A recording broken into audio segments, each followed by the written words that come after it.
Mon invité aujourd'hui est celui qui a pris les rênes du parti de Jean-Luc Mélenchon à la fin de l'année dernière. Manuel Bompard, bonjour. Bonjour. Vous êtes coordinateur de la France Insoumise. Coordinateur, c'est bien, on verra qui décide à l'arrivée. On va parler avec vous des prix d'essence qui augmentent, l'appel du gouvernement aux pétroliers pour vendre à perte, est-ce que ce sera efficace? L'école, avec les questions autour de la prise en charge des élèves harcelés. Et puis les trafics de drogue, parce que vous êtes député de Marseille et les morts liées au règlement de compte explosent dans la ville. Avant cela, direction l'Italie, l'île de Lampedusa, où cette semaine, 8500 personnes sont arrivées. Parmi elles, des Libyens qui ont fui leur pays, dont certaines régions ont été ravagées par des inondations. L'état d'urgence a été décrété sur l'île. Les centres d'accueil sont débordés. Lampedusa, c'est le lieu d'arrivée de beaucoup de migrants ces dernières années. Une porte d'entrée sur le sol européen. Les accords européens prévoient qu'ils soient répartis dans plusieurs pays. La France a promis de renforcer la coopération pour trouver des solutions efficaces, immédiates et sur le long terme. D'abord, dans l'immédiat, est-ce que la France doit s'engager à recevoir clairement, précisément et de façon même quantifier des réfugiés de Lampedusa? Bien sûr, bien évidemment. Je veux dire qu'on parle d'à peu près 10 000 personnes qui, vous l'avez dit, ont fui des événements dramatiques, qui ont traversé la Méditerranée au péril de leur vie. 10 000 personnes qu'il faut donc répartir sur l'échelle de l'Union européenne. L'Union européenne a été capable d'accueillir 4,8 millions de réfugiés ukrainiens. 4,8 millions. Là, on parle de 10 000 personnes. Et ces 10 000 personnes, elles ne peuvent pas rester sur une île dans laquelle il y a 6 000 habitants. Ça, je pense que tout le monde peut le comprendre. Vous diriez qu'il y a une différence entre les Ukrainiens et ceux qui arrivent à Lampedusa? Non, justement, je pense qu'il ne doit pas y en avoir. Il ne doit pas y en avoir, mais il y en a une?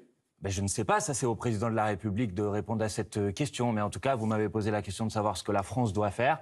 La France doit prendre sa part. Et je trouve particulièrement abject et ignoble de voir l'extrême droite se rendre sur place et participer à une opération de récupération politique. On va en parler parce qu'en effet, Lampedusa a relancé le débat sur l'immigration en France. Marion Maréchal s'est rendue sur place. Marine Le Pen va en Italie aujourd'hui. Toutes les deux mettent en cause l'Europe. On va essayer. Nous savons qu'une grande partie des gens que nous voyons aujourd'hui seront probablement dans une semaine et dans un mois en France. Et donc je souhaiterais être ici pour appeler à un changement de politique au niveau européen et aussi à une responsabilité des gouvernements membres de l'espace Schengen afin qu'ils arrêtent d'envoyer des signaux d'ouverture. Demain, ce sont des sanctions financières qui seront imposées grâce au pacte européen sur l'immigration aux pays récalcitrants. Mais quelle honte! Il est vain d'en appeler à l'Union européenne pour résoudre la crise. Je considère que c'est la responsabilité de l'Union européenne tout entière d'être aux côtés de l'Italie. Mais ceci montre, si je puis me permettre cette remarque, que les approches strictement nationalistes ont leurs limites. Et que quand on parle de ce sujet, on est tous très heureux d'avoir la solidarité européenne. Manuel Bompard, vous avez entendu le président de la République qui répond aussi à Marion Maréchal et à Marine Le Pen. L'accord européen qui prévoit de répartir les réfugiés entre tous les pays de l'Union européenne, est-ce qu'il est encore viable aujourd'hui? Il faut qu'il le soit, mais je ne veux pas résumer la politique européenne en matière d'asile et immigration à cet accord. Malheureusement, il y a par exemple un accord qui a été passé ces derniers mois avec la Tunisie, que je trouve participer de la même logique que ce que dit l'extrême droite aujourd'hui. Donc le président de la République, il faut qu'il soit un petit peu cohérent sur ce sujet. Bien sûr qu'on est en capacité d'accueillir 10 000 personnes si on les répartit sur le sol européen. Et contrairement à ce qu'a dit Mme Maréchal Le Pen, ce n'est pas vrai que les Français vont prendre la grande part de l'accueil qui est nécessaire. Et en tout cas, ce n'est pas ce qui s'est passé ces dernières années. En France, le débat sur l'immigration va occuper les semaines qui viennent. Le gouvernement prévoit un projet de loi sur l'immigration. Il y a peu de chances que vous le votiez. Non, on ne le votera pas, je vous le confirme, parce que c'est un projet de loi qui participe d'une même logique que le projet de loi qui a déjà été voté il y a quelques années de ça. Vous savez, on a voté en France 22 lois sur l'immigration en 30 ans. Alors, et on nous dit que le problème n'a pas été résolu. Donc il faut peut-être changer de logique. Vous avez vu qu'il y a des élus du Parti communiste, des écologistes, des macronistes, notamment des socialistes, qui ont signé un appel cette semaine pour régulariser dans les métiers en tension les étrangers qui sont en situation irrégulière. Pas de signature des Insoumis. Pourquoi? Parce que nous sommes favorables à la régularisation de l'ensemble des travailleurs sans papier, de tous celles et ceux qui ont un contrat de travail, qui rapportent davantage à la nation que ce qu'ils coûtent. C'est-à-dire pas seulement dans les métiers en tension. Oui, bien sûr. Pourquoi vous y voyez une dérive là quand on parle de métiers en tension? D'abord, il y a une dérive parce que c'est une vision utilitariste du titre de la régularisation, c'est-à-dire seulement dans certains secteurs. Et par ailleurs, toutes les études montrent que les secteurs qui sont aujourd'hui, selon les critères du gouvernement, considérés comme des secteurs en tension, ne sont pas les secteurs dans lesquels il y a le plus de travailleurs sans papier aujourd'hui. Donc c'est absurde. Dans cette initiative qui réunit des macronistes et des gens de la NUPES, les gens de la NUPES se sont fourvoyés, ils se sont fait avoir? Je pense qu'ils se sont fait un peu piéger parce que le gouvernement essaye en quelque sorte de nous donner un sucre avec cette histoire de Alors, régularisation des travailleurs sans papier. C'est ce qui peut les faire voter pour la loi. Pour qu'on vote pour la loi. Ben, moi, je suis cohérent, donc je voterai contre la loi et je suis opposé à cette mesure de régularisation limitée au secteur en tension. Je porte au contraire l'idée de régulariser l'ensemble des personnes travailleurs et travailleuses sans papier. Vous ne désespérez pas de les ramener sur votre ligne, de ne pas voter? D'abord, je veux dire que dans les différents groupes politiques de la NUPES, je crois que la position que je défends ici est une position très largement partagée. Regardez, le ministre de l'Industrie, Roland Lescure, estime, lui, que la réindustrialisation de la France ne se fera pas sans immigration. Est-ce que vous êtes d'accord avec lui?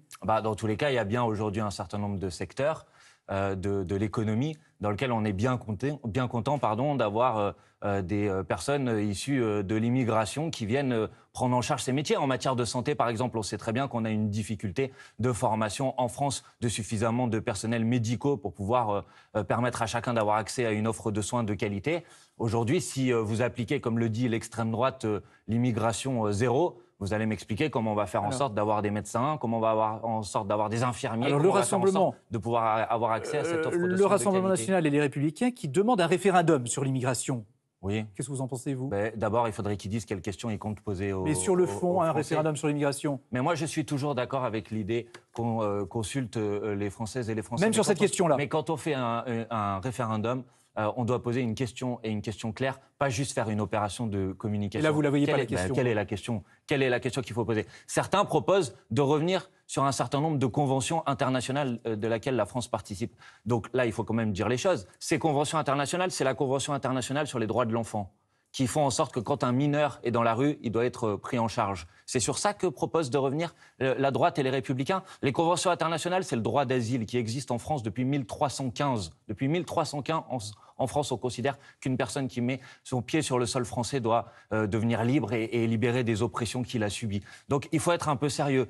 Quand on aime l'histoire de France, on défend le droit d'asile, on ne le remet pas en cause. Une chose est sûre, les prix d'électricité vont encore augmenter l'année prochaine, mais la question est de savoir de combien. Et puis un chiffre a marqué la semaine, 43, c'est le nombre de personnes tuées à Marseille depuis le début de l'année à cause des trafics de drogue. Je ne sais pas où ça va s'arrêter, mais j'aimerais bien que ça s'arrête. Parce que là, ça fait beaucoup, ouais. On va arriver à 100 €, je crois. Cet hiver, oui, ça me fait peur de voir, parce que c'est là où je vais avoir le chauffage et qu'en plus, ça va continuer d'augmenter. Vous croyez qu'on va se laisser plumer comme ça pendant combien de temps? Nous appelons à être mobilisés, à envahir les stations essence, les grandes surfaces, les préfectures, parce que l'État est responsable. Là, c'est trop tôt pour dire comment vont évoluer les prix de l'électricité.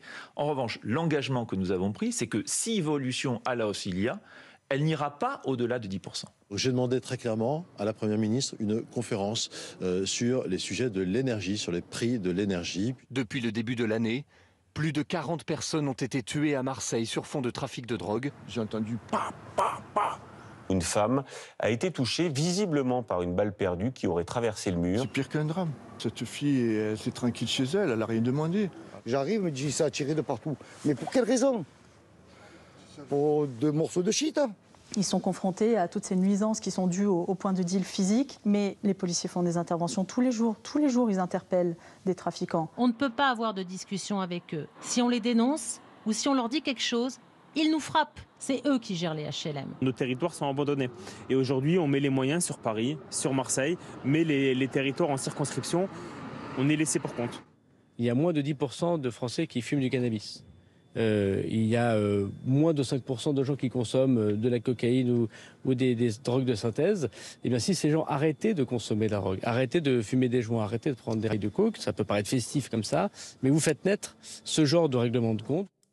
Manuel Bompard, l'essence qui augmente. La Première ministre, Elisabeth Borne, déclare dans une longue interview aujourd'hui dans Le Parisien qu'elle veut autoriser les groupes pétroliers à vendre de l'essence à perte, c'est-à-dire sans bénéfice, pour faire baisser les prix à la pompe. Sans bénéfice.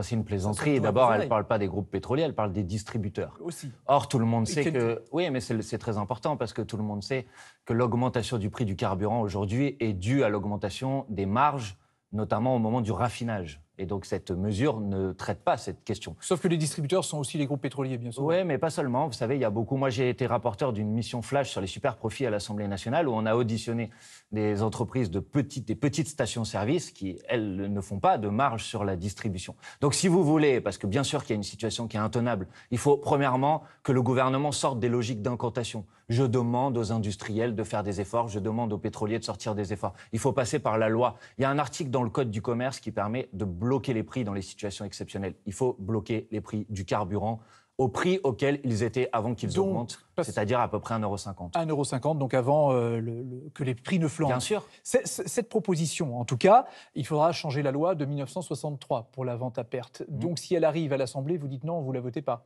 Mais moi, je dis que je ne veux pas être amusé par des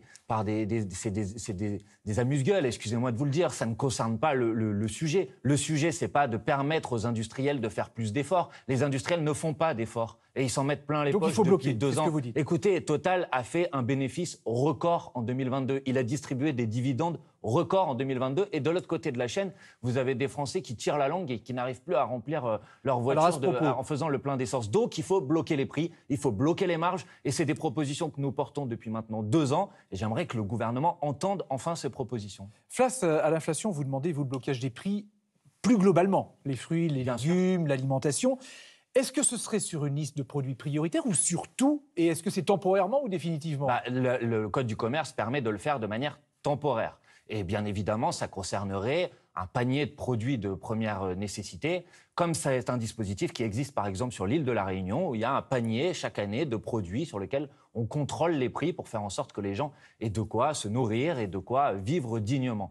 Bon, c'est possible de le faire, il faut le faire. Les prix de l'agroalimentaire ont augmenté de 21% en 2 ans. Dans la même période, les marges de l'industrie agroalimentaire ont augmenté de 70%. Donc ceux qui pensent que l'inflation est une sorte de phénomène naturel ou est due à la guerre en Ukraine ou je ne sais pas quoi, se trompent. La réalité, c'est que s'il y a de l'inflation, c'est parce qu'il y a des grandes entreprises et des grands groupes qui s'en mettent plein les poches et donc il faut les faire payer. Pour être très clair, voter ou pas le fait qu'on puisse vendre à perte, vous ne le votez pas, ça? Je ne sais pas, je verrai ce qu'il y a dans la proposition. C'est une annonce de la Première ministre ce matin. Mais moi, je ferai des contre-propositions avec le groupe parlementaire de la France Insoumise. Le blocage des prix, le blocage des marges, l'indexation des salaires sur l'inflation. Depuis 2 ans dans ce pays, les salaires ont augmenté moins que l'inflation. Donc très concrètement, ils ont baissé relativement à l'augmentation des prix. Il faut indexer les salaires sur l'inflation. Bon, il y a beaucoup de choses à faire. Alors, moi, je ferai ces propositions. À gauche, évidemment, tout le monde est sensible à l'augmentation des prix, pas seulement à gauche, mais on parle de vous là en ce moment.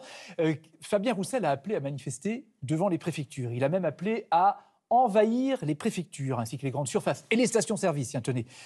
La France Insoumise rejoint-elle cet appel? Non, bien sûr, parce que c'est... Non, vous ne rejoignez pas cet appel? Mais parce que c'est une proposition solitaire qui ne s'assume même pas, puisque le lendemain, il a dit que non, il ne proposait pas d'envahir, mais de faire des rassemblements pacifiques devant les préfectures. Écoutez, la France Insoumise, elle participe à un collectif de 100 organisations, syndicats, associations, collectifs, partis politiques, qui appellent à une marche pour la justice, pour toutes les justices, et en particulier pour la justice sociale, samedi prochain, le 23 septembre. Donc je dis à Fabien Roussel, qui aujourd'hui n'est pas signataire de cet appel à manifester, que plutôt que des initiatives individuelles de division, s'il veut faire en sorte, parce que je le partage, que la population soit appelée à se mobiliser, de donner rendez-vous, et c'est ce que je fais ici, aux Françaises et aux Français dans la rue le 23 septembre. Et vous donnez rendez-vous et vous faites un appel aussi à Fabien Roussel? Que Fabien Roussel soit cohérent. Il dit qu'il faut se mobiliser. Il y a une date de mobilisation dans laquelle il y a la CGT, Solidaire, la FSU, des associations. C'est la date unitaire de mobilisation. Il a qu'à appeler à la rejoindre. On a l'impression que c'est chacun chez soi et chacun ses choix, non?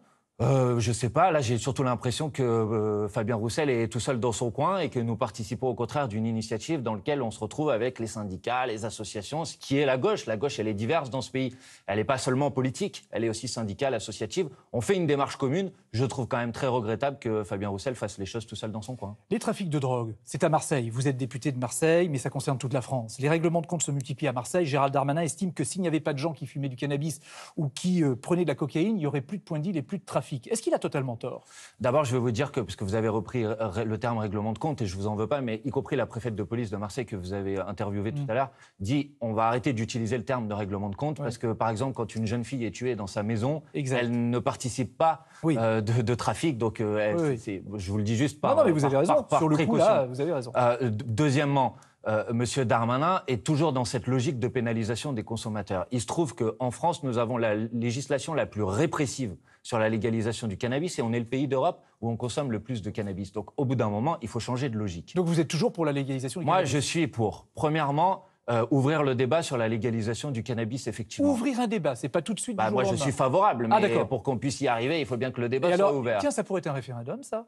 Pourquoi pas, mais vous savez, il faut regarder, par exemple, au Portugal, depuis que le cannabis a été légalisé, les effectifs de police se concentrent sur ce sur quoi ils devraient se concentrer, c'est-à-dire le démantèlement des réseaux plutôt que d'aller traquer les consommateurs, et ils ont une politique qui est beaucoup plus efficace. Alors, vous objectera qu'aux Pays-Bas et en Belgique, on a vu arriver, au contraire, des grosses mafias sur des trafics encore plus Mais lucratifs. précisément, je ne vous dis pas que la légalisation du cannabis va régler tous les problèmes. Je vous dis, 1, légalisation, 2, concentration des moyens policiers dans le démantèlement des réseaux. Il faut taper les gros poissons. Il faut Mais à arrêter de l'étranger, s'en ça se prendre passe à à la l'étranger. friture. Les gros poissons, ils sont souvent à Non, l'étranger. pas seulement. Il y a du trafic d'armes. Bien sûr qu'il y en a à l'étranger, mais on a été capable de saisir les avoirs des oligarques russes au moment de la guerre de la Russie contre l'Ukraine. Pourquoi on n'est pas capable de saisir les avoirs des oligarques ou des narcotrafiquants qui s'en mettent plein les poches? Il faut concentrer les moyens, il faut doubler les effectifs de la direction centrale de la police judiciaire, il faut remettre des douaniers, il faut faire en sorte d'avoir une politique qui frappe les gros poissons et d'arrêter de courir derrière les petits Un autre consommateurs. sujet de société, c'est le harcèlement scolaire. Vous avez entendu parler de cette lettre du rectorat de Versailles qui menace de poursuite les parents d'un adolescent de 15 ans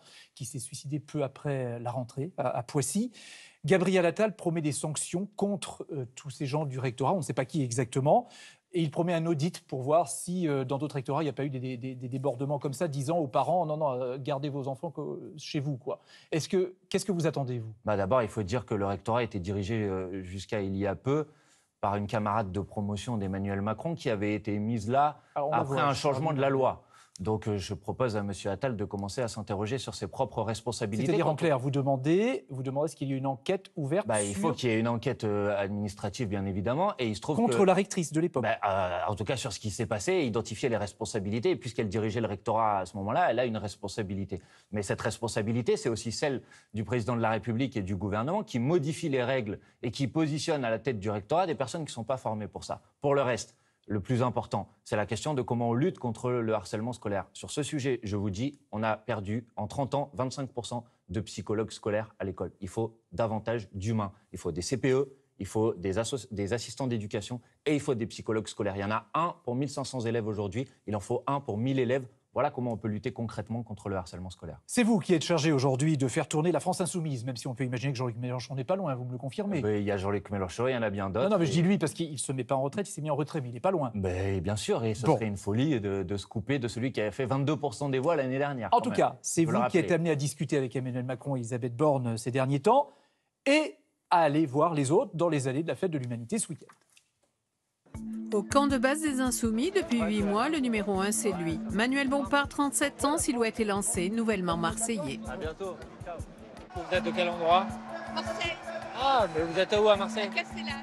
Ah, on n'est pas loin. Marseille, son premier fief électoral hérité de Jean-Luc Mélenchon, son mentor en politique. L'ancien directeur de campagne va apprendre à porter le fer dans l'hémicycle. Allez-vous, Madame la Première ministre, continuer à bloquer le pays ou allez-vous enfin porter le SMIC à 1 600 € net? À LFI, pour brouiller les pistes, on dit coordinateur. Pour l'exécutif, il est chef de parti et reçu comme tel. Madame la Première ministre a besoin d'idées, donc on est venu lui apporter des propositions. Le voilà à Matignon, avec Mathilde Panot, patronne du groupe à l'Assemblée. Devant le président de la République, il s'affiche aux côtés de ses partenaires de la NUPES. Le décor est planté à gauche. Son engagement, ce sera le parti de Jean-Luc Mélenchon, qui lui fera oublier une carrière d'ingénieur. J'ai commencé à faire de la politique, j'avais aucune formation, ma formation était scientifique. J'ai lu, j'ai appris, j'ai emmagasiné de l'expérience. La NUPES nous a permis d'élire 151 députés à l'Assemblée nationale. Mais que la NUPES nous a pas encore permis de gagner. Oui, il est très bien, ouais. Il est très bien. Moi, j'aime bien Mélenchon, mais j'apprécie Bompard. Hein. Oui, mais comme tribun, vous préférez Mélenchon? Non, ça va, il assure. Vous, qu'est-ce qu'il représente? Un souffle nouveau? Qui ça, Manuel Bompard? Bah oui. Je ne saurais pas dire, moi. Je suis plutôt sur la ligne Ruffin. Mais t'as le droit aussi. Est-ce que la NUPES, c'était vous? Je considère avoir joué un rôle dans la constitution de la NUPES. Après, ce qui a permis la NUPES, c'est quand même ce qu'on a fait pendant la campagne présidentielle, c'est le résultat de Jean-Luc Mélenchon. C'est pas que de l'arithmétique, là. Et c'est quand même être capable de compter. Et compter, c'est son domaine. Dans la balance, le poids politique de Jean-Luc Mélenchon et le temps qu'il reste avant 2027. Est-ce qu'il s'est pas isolé un peu, là Je sais pas, vous avez l'impression qu'il est isolé? Pas moi.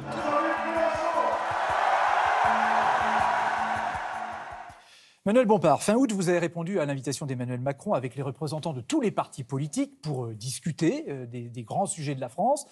Reconnaissez-vous, même si vous dites que vous n'êtes pas dupe, qu'il y a quand même un changement de ton du côté de l'Élysée? Non, je pense que c'est strictement des opérations de communication. Le président de la République qui veut se mettre en scène.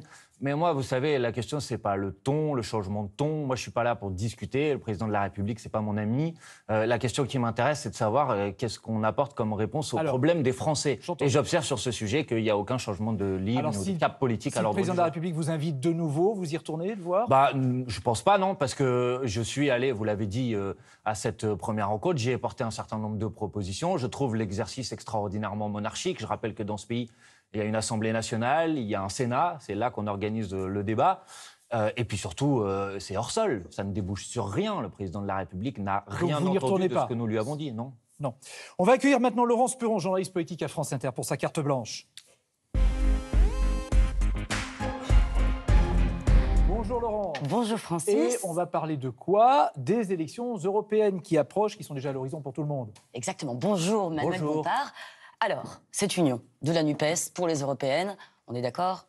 C'est mort. Non, je ne crois pas du tout. Au contraire, je trouve que les lignes ont bougé ces derniers temps, notamment grâce et sous l'impact de l'initiative des jeunes de la NUPES qui ont élaboré ensemble un programme commun avec près de 200 propositions qui ont fait le tour des Alors, je suis d'accord, mais tous les partis politiques vous ont dit non. C'est-à-dire que là, il y a une tête de liste chez les Verts, il y a une tête de liste maintenant pour Place Publique, sans doute avec le PS, Glucksmann, Raphaël Glucksmann, et pour l'instant, Fabien Roussel vous a dit non aussi. Alors là, vous avez raison, c'est que pour l'instant, les différentes organisations de la NUPES, à part la France Insoumise et le Parti Génération qui souhaitent cette liste commune, s'organisent pour partir tout seuls. Mais je considère que les lignes bougent dans la bonne direction. Je vous le disais, les jeunes de la NUPES ont élaboré un programme commun. Ils ont rencontré cette semaine l'ensemble des organisations politiques de la NUPES et toutes ont dit qu'elles étaient d'accord pour avoir une discussion programmatique. Donc, alors, je trouve que c'est une bonne première étape. D'accord. La deadline, c'est quand? La deadline, c'est au moment du dépôt des listes.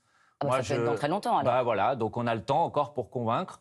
Pour forcer, comme l'a dit Marine Tondelier, la chef des Verts. Je n'ai pas le pouvoir, et ni le pouvoir ni l'intention de forcer qui que ce soit. Je pense qu'on a besoin de cette liste commune aux élections européennes et tout le monde devrait pouvoir le comprendre pour une raison simple. C'est de savoir qui va remporter les élections européennes. Et je pense que si la NUPES est unie, elle est en mesure, c'est ce que disent tous les sondages, de remporter les élections européennes. C'est ce que disait Ségolène Royal. Oui. Est-ce que vous avez abandonné complètement l'idée qu'elle puisse être portée, une future liste? D'abord, Ségolène Royal, elle a pris position, et je l'en remercie, pour une liste commune de la NUPES aux élections européennes. Elle l'a fait, il y en a d'autres qui l'ont fait, un certain nombre de députés, socialistes, écologistes, communistes. J'ai compris, je vais répondre à votre question, vous inquiétez pas. Mais elle a pris cette position et je salue cette position. Ensuite, elle a fait une proposition, c'est de pouvoir, elle, conduire cette liste commune de la NUPES. Moi, je dis la même chose que ce que j'ai toujours dit depuis le début. Et pour que quelqu'un puisse conduire la liste commune de la NUPES, il faut que les différents partis de la NUPES, d'abord, soient d'accord pour avoir une liste commune et ensuite soient d'accord sur cette candidature. Donc, moi, je souhaite qu'il y ait une liste commune de la NUPES. Avec Ségolène Royal dedans? Ça, c'est aux différents autres composantes. Mais moi, j'ai dit depuis le début que la question de la tête de liste ne devait pas être un obstacle. Oui, mais non, mais vous n'avez pas répondu à la question. Je voulais savoir, est-ce que l'option Ségolène Royal est abandonnée ou pas? Est-ce qu'elle sera sur la liste ou pas? Sinon, on a l'impression que vous l'avez instrumentalisée. Mais moi, je n'instrumentalise personne. Depuis le début, je dis, par exemple, que Marie Toussaint, la candidate des écologistes, pouvait conduire la liste. Donc, je reste sur cette position parce que c'est celle qui, me semble, permet l'unité de la NUPES. Si Ségolène Royal le permettait, je n'aurais pas de problème avec ça. Mais j'ai l'impression, à entendre ce qui se dit chez mes partenaires, que ça n'a pas l'air d'être le cas. Mais pour vous, l'option Ségolène Royal est toujours ouverte. Pour vous. Mais pour moi, je sais que vous avez. Non, mais pour vous, la France Insoumise. Mais attendez, moi, j'esquive pas vos questions, vous inquiétez pas. Vous avez toujours tendance à regarder les aspects par des problèmes de casting. C'est pas mon sujet. Mon sujet, c'est la liste commune aux européennes. Elle a fait une proposition. J'entends que nos partenaires disent que ça ne fait pas bouger les lignes. J'en prends acte, qu'est-ce que vous voulez que je vous dise? Donc je continue à me battre et à me mobiliser pour faire en sorte d'arriver à convaincre mes partenaires de cette liste commune. Ségolène Royal et on repart autrement. Eh ben, on essaye de trouver qu'est-ce qui va permettre de faire en sorte que cette liste commune soit possible. Pas pour moi. La France Insoumise, elle a la possibilité de déposer sa propre liste, mais parce qu'on en a besoin pour le pays, parce qu'il y a trop de gens qui souffrent, parce que les gens, ils ont besoin d'être convaincus que l'alternative à Emmanuel Macron, c'est pas l'extrême droite, mais bien la NUPES. C'est l'union dans la NUPES. On va passer à la présidentielle cette fois.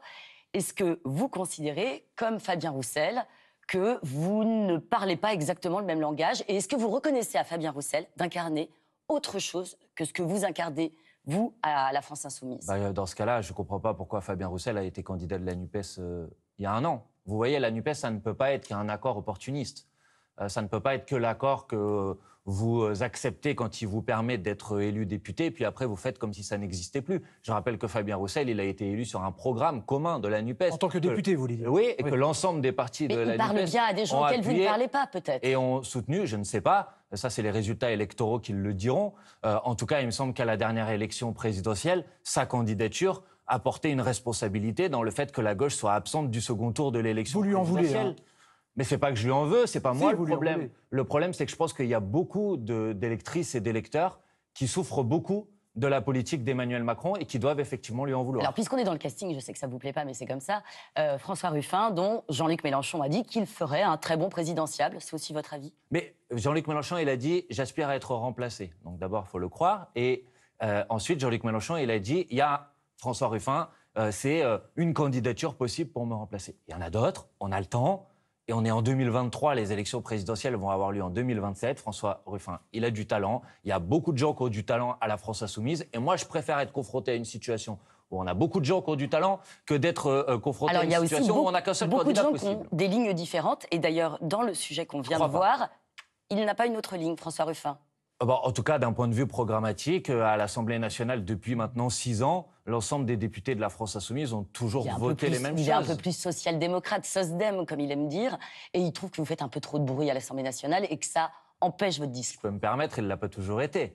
Je l'ai vu lui-même dans la mandature précédente, parfois être sur des actions de dénonciation vigoureuses à l'Assemblée nationale. C'est lui qui a changé de ton, vous voulez dire? Je ne sais pas, c'est à lui qu'il faut poser la question. Il a molli, comme dirait Roussel à propos de Mélenchon. Non, moi, j'aurais aucun mot désobligeant vis-à-vis de qui que ce soit parmi la France Insoumise, parce que je pense que notre cohésion et notre unité est une force et je ne la remettrai pas en cause. Pour le reste, il ne faut pas caricaturer le travail de notre groupe parlementaire. Le groupe parlementaire de la France Insoumise, c'est celui qui est le plus présent à l'Assemblée nationale, c'est celui qui a déposé le plus d'amendements. Là, je vais vous renvoyer la balle. Quand vous dites qu'il ne faut pas caricaturer, c'est François Ruffin qui dit que des fois ça fait trop de bruit. Ça fait trop de chahut. C'est lui qui caricature. J'ai plutôt l'impression, pardonnez-moi, depuis à peu près un an, que les médias résument le travail de la France Insoumise à l'Assemblée nationale. Non, vous retournez à quelques scènes. Oui, c'est François Ruffin qui a dit. Non, mais c'est François Ruffin qui a dit. Effectivement. C'est François Ruffin qui a dit. Si François Ruffin est sensible à ce discours médiatique, je lui dis qu'à mon avis, c'est pas une bonne idée. Parce que la vérité, c'est que notre groupe parlementaire, il fait un travail sérieux, il fait un travail conséquent. Mais après, je vais pas esquiver votre question. Est-ce que la forme ne nuit pas au fond? Non, et d'ailleurs, vous avez lu l'interview de la Première ministre aujourd'hui dans Le Parisien, qui trouve encore le moyen de vous, entre guillemets, sortir de l'arc républicain. Est-ce qu'à un moment donné, cette petite musique, les rouges, les bruns, même combat, RN, LFI, même combat, ça va pas finir dans l'opinion publique et à terme, chez les lecteurs, par vous nuire? C'est infamant et ceux qui votent aujourd'hui ou qui mettent en œuvre une politique qui s'approche de plus en plus de l'extrême droite, c'est Mme Borne et sa majorité. Donc je pense qu'elle devrait commencer par balayer devant sa propre porte. Pour le reste, je ne vais pas cacher quelque chose. Oui, nous assumons à l'Assemblée nationale, nous disons les choses avec franchise. Nous utilisons pas des mots doux pour décrire une réalité qui est dure. Et ça ne va pas changer. Et ça ne va pas changer. Et je vais vous dire, moi je suis élu d'une circonscription dans laquelle il y a 54% des habitants qui vivent sous le seuil de pauvreté. Et ben moi, les personnes qui m'ont élu, et c'est le cas pour mes collègues députés, ils attendent de moi qu'à l'Assemblée nationale, je dénonce l'injustice, je dénonce leurs conditions de vie. Et je le fais avec des mots qui correspondent à la difficulté de la réalité qu'ils vivent au quotidien. Merci Laurence.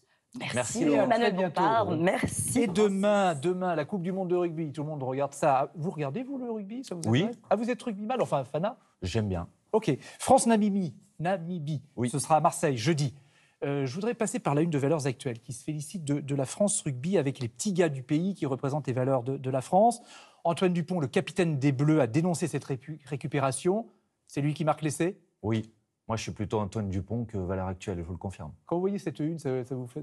C'est pas nouveau. Valeurs Actuelles est spécialiste des récupérations politiques et politiciennes les plus odieuses. Je vous rappelle que ce journal a été condamné parce qu'il avait dépeint ma collègue Danielle Obono dans une série maquillée en esclave. Voilà de quoi on parle. Donc je pense qu'on devrait surtout essayer d'éviter de faire de la publicité à ce type de médias. Vous, à la France Insoumise, vous avez dénoncé la présence dans l'équipe de France de Bastien Chalureau, qui est condamné depuis novembre 2020 pour acte de violence à caractère raciste. Il a fait appel, il nie les faits. Un second procès doit se tenir en novembre. Doit-il quitter la compétition? Parce que maintenant, ça y est, il est sur le terrain. Maintenant, la compétition a commencé. Moi, je pense qu'avant le début de la compétition, je trouve que ça aurait été un message important que quelqu'un qui a été condamné, qui est accusé par d'ailleurs d'autres anciens rugbyman, j'ai entendu l'ancien capitaine Thierry Dussautoir l'accuser. Voilà, je trouve qu'il aurait été raisonnable qu'il ne soit pas sélectionné. Bah, je pense que maintenant, malheureusement, ils ont décidé de le faire. Mais oui, je pense qu'il n'aurait pas dû être sélectionné. Et puis à peine le match terminé, toujours Marseille, le pape François qui sera samedi au stade Vélodrome pour une messe notamment à laquelle participera le président de la République avec son épouse. J'irai comme président de la République, a dit Emmanuel Macron, dans une République qui est en effet laïque. C'est clair, ça suffit, c'est clair et net. Pas du tout. Et par ailleurs, ça ne correspond pas à la réalité puisque le pape a dit lui-même qu'il venait à Marseille, mais pas en France. Oui, comment vous le prenez, ça ? C'est-à-dire qu'il venait à Marseille, mais qu'il ne faisait pas une visite d'État en France. Donc le fait que le président de la République dise qu'il le reçoit en tant que chef d'État ne correspond pas à la démarche du pape lui-même. Moi, je considère que dans un État, une République qui est laïque, la place des représentants politiques, ce n'est pas dans les cérémonies religieuses, quelles que soient les religions. Est-ce que vous iriez jusqu'à dire que c'est une faute ? Oui, bien sûr que c'est une faute. Oui, bien sûr, bien sûr. Je pense que les cérémonies religieuses ont tout à fait le droit de se tenir, bien évidemment, mais que la place des représentants politiques, c'est de rester à distance et de ne pas donner l'impression d'abord de ne pas faire connaître leur opinion religieuse personnelle, parce qu'ils représentent l'ensemble des Français. Vous suivrez le discours du pape quand même, j'imagine. Bien sûr. Qu'est-ce que vous en attendez en tant que responsable politique ? Je trouve intéressant que la démarche du pape, puisque outre la messe au stade Vélodrome, il va se recueillir devant un monument qui est dédié aux disparus en Méditerranée. Donc je voudrais dire au président de la République, à la droite et à l'extrême droite, vu leur discours sur l'immigration, qu'il ferait mieux d'écouter ce que le pape a à leur dire. Merci Emmanuel Bompard d'avoir accepté notre invitation dans Dimanche en Petit.